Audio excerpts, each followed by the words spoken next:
These videos aren't always the most popular, but I do like making unboxing videos of limited edition games, and I know a few of you like watching them as well. Today we'll take a look at the limited edition of Atelier Lulua, the Scion of Arland. I really liked the previous 3 Arland games, so I was more than happy to get my hands on the 4th entry of the Arland saga. Despite owning the other 3 games for the PlayStation 3, I decided on getting the Switch version of Atelier Lulua. Why? Well, you can probably guess. Koei Tecmo was kind enough to provide a Steam code, so I will do a review and comparison between the Switch and PC versions at a later date. Just so you know, they didn't provide me with the limited edition. I bought that myself. I own LEs of Atelier Totori and Meruru, but not Rorona, so I'm slightly annoyed at not having a full set.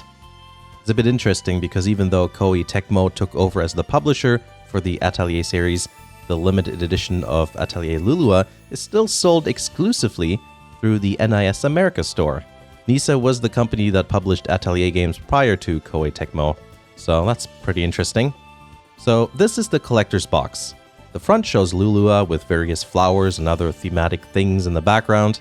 Don't worry about the 4 hybrid devices thing. It's just a sticker on the plastic wrapping. Why not just say Switch? Who knows? The image wraps around the sides. It's bright and cheerful. The back image is a nice and atmospheric image with Lulua standing in a field of flowers. You can see Rorona in the background with her face covered up by particle effects. I don't know why, but I love that kind of stuff. I find it amusing. I really like the image. It has like a spring morning sort of vibe to me. The box is made out of something a bit more sturdy than the usual thick cardstock. It almost feels like corrugated cardboard, but it's not. If you look close, it's more like really thick cardstock wedged between the top and bottom layer, which is what the artwork seems to be printed on. I actually really like it. The flap is very resilient to bending because it's so sturdy. I do not like the thumb cutout. Not that it completely ruins the box, but I think it might keep people from displaying the backside of the box, which is a shame since it's such a dreamy and fairy tale looking piece of art. Oh well, I'm sure I can get over it. You might not know, but the Atelier series switches up who the artists are between various series. My favorite has always been the Arland series, which is done by Mel Kishida. He did the character design for my favorite anime as well. I like the dreamlike and gentle quality his art has.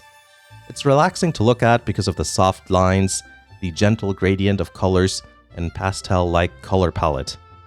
Since this is an online store exclusive, the box is free of barcodes and branding is kept very light, with only a few logos here and there. In fact, you can only find the logos on the sides and on the top, leaving the panels with the largest surface area purely dedicated to the illustrations.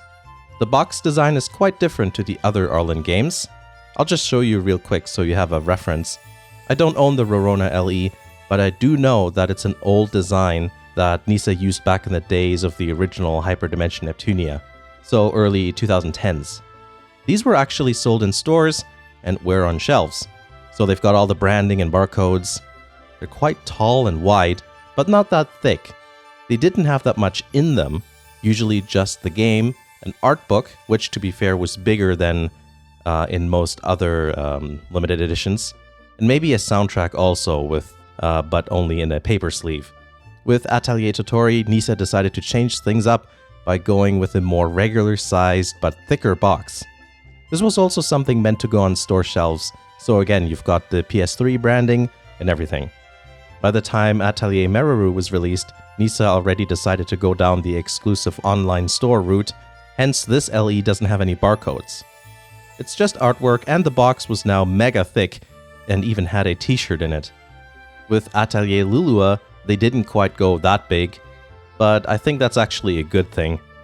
I quite like the footprint, so it doesn't take up too much, space on the shelf, and the things that are included I think are quite cool.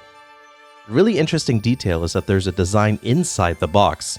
I really like that. Nice extra detail. We've got the game sitting in its own little thingy to keep it from wiggling around in the box. The soundtrack is in a jewel case, which is hidden in its own compartment.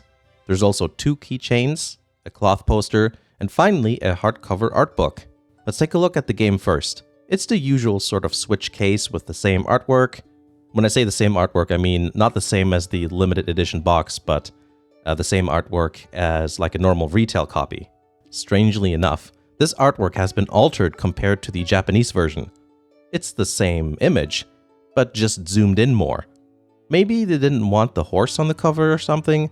These days people are probably going, ooh, censorship, but there's nothing to censor, so I don't think that's the case. I think they just wanted the image to focus on Lulua, and have her in the middle instead of having just like a horse chilling out on the right-hand side. The back is quite cluttered like usually. I really like that the Switch games are made in Japan. Disc games in North America are usually made in the US, sometimes in Canada, at least here in Canada. Mexico I've seen as well. I'm pretty sure Puerto Rico is something I've seen. But I don't know, it's kind of cool to have a Japanese game and, have the cartridge be made in Japan as well, just like in the good old days. All the inside does is remind you that physical manuals aren't a thing most of the time anymore. Oh yeah, there's a game in here too. Interestingly enough, the online manual is a pretty decent looking website. How many years will it take until they take it down? Can I look at this manual in, 20 years time? The soundtrack is up next. Again, quite nice. Gentle colors and a soft pastel-like look. There isn't that many songs on this one, which is a bit disappointing. The old LEs had more. It is very nice to look at though. In terms of music, I always liked the Arland series and how playful and fun all the songs were, so I quite enjoyed this as well. The keychains are pretty cute. They're made out of acrylic and feature Chibi, Rorona, and Lulua.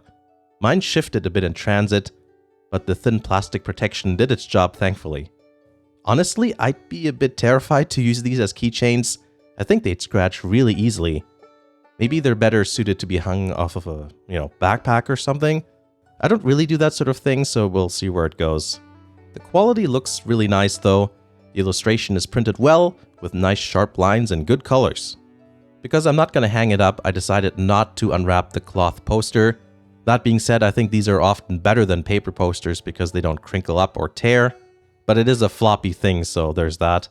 The image is the same as the one you can find on the back of the collector's box. The art book is okay. It's hardcover, but it doesn't have that many pages. The book shows you all the characters as well as a few design variations. Not that much info on the creative process, which is a bit unfortunate. I do like seeing some familiar faces, and they've got some new outfits as well for this game. Can't wait to see them in the game. There's some other illustrations too, and even some featuring old games. If you have some of the other LEs, it's a bit of a missed opportunity, because they could have, dedicated that space for more illustrations of this game instead. But at the same time, if you don't have the older LEs, it's kind of nice to see some of the, interesting art from the older games as well. The quality is pretty much standard for this type of art book. They've gone for the aged paper look on the background. Overall, it's a lot like what you'd expect if you have experience with those type of art books from limited editions. Those are all the items included, but I still want to talk about one more thing. One of the things I found unusual was the fact that the Atelier series has been published by Koei Tecmo starting with Atelier Ayesha. So the last NIS published game was Meruru from the Arland series. So how did it end up that NIS was tasked with creating limited editions for the Atelier series still? Not just Lulua, but some of the earlier games as well. I wonder how they even got to that agreement. I guess because Ayesha didn't have an LE, a lot of fans of the series must have gotten upset or something. Maybe someone with more knowledge can chime in on that one. But anyway, that was Atelier Lulua, the Scion of Arland limited edition for the Switch. The only difference between this and the PS4 version, in terms of the limited edition, is that the game box is bigger. If you want to get a copy yourself, there's actually still a few LEs left, so take a look. A review of this game will come out sometime in the future. Thank you to all the Patreon supporters. You can get your name on this screen as well. Check the Patreon page for more info. You also get early access to videos and some exclusive news. Finally, check out the second channel. I'll probably post, or maybe even have a posted comparison video between the Switch and PC versions of Atelier Lulua. Not sure, maybe this might be a more, comprehensive video on the main channel. But you can subscribe to that channel just in case, and perhaps some of the content on there might appeal to you as well. Thanks for watching, and I'll see you again in the next video.